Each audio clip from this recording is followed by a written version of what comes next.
મોરબીના જેતપરના ખેડૂતોનું આજે સતત 12મા દિવસે ઉપવાસ આંદોલન યથાવત છે। સરકારે મંત્રણા કરવા માટે આપેલા આમંત્રણનો ખેડૂતોએ અસ્વીકાર કર્યો। પોતાની માંગ પર અડગ રહી ખેડૂતો રોજ નવા આંદોલનાત્મક કાર્યક્રમો કરી રહ્યા છે। આંદોલનકારી નેહુલ અમૃતિયાનું સ્પષ્ટ કહેવું છે કે ખેડૂતોની માંગણીઓના 6 મુદ્દાઓ લેખિત સ્વરૂપે ગાંધીનગર પહોંચી ગયા છે। લેખિત માંગણીઓ નહીં સ્વીકારાય ત્યાં સુધી આંદોલન યથાવત રહેશે।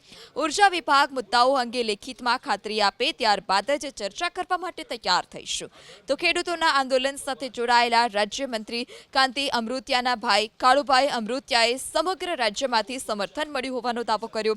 આ સાથે એવી પણ ચીમકી ઉચ્ચારી કે વરસાદ પડશે અને આંદોલન વિખેરાઈ જશે તેવા વહેમમાં કોઈ ન રહે। હવે સરદાર માર્ગે જવાની તૈયારી છે।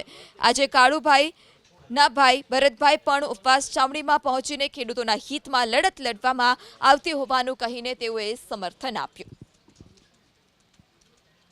જે પણ વ્યક્તિ આવ્યા અને ભવિષ્યમાં આવવાના છે બરોબર, એને અમે એટલું જ કહીએ છીએ કે અમારી 6 માગણી લેખિતમાં છે।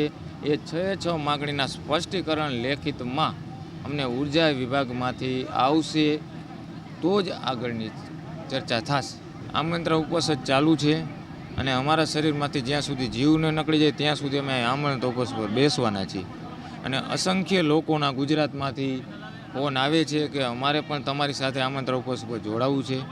એટલે બધાય લોકોનું અત્યારે રજીસ્ટર થઈ રહ્યું છે અને જરૂર પડશે ત્યારે અમે ગુજરાતના જે ખેડૂતો છે એને હાકલ મારશું અને એને પણ અમે સામેલ કરશું। એટલે હવે લડવાનું જ છે અમારે, અમે ઢીલું મૂકવા નથી। અને રાહ જોતા હોય કે વરસાદ પડે ને વિખાઈ જાય તો એ બાંડીએ ખોટી એમની। અને હવે અમે અત્યાર સુધી જો સરદારજી આવી ગયા અને હવે અમે 2-3 દીમાં એ માર્ગ ઉપાડવાની તૈયારીઓ કરી છે।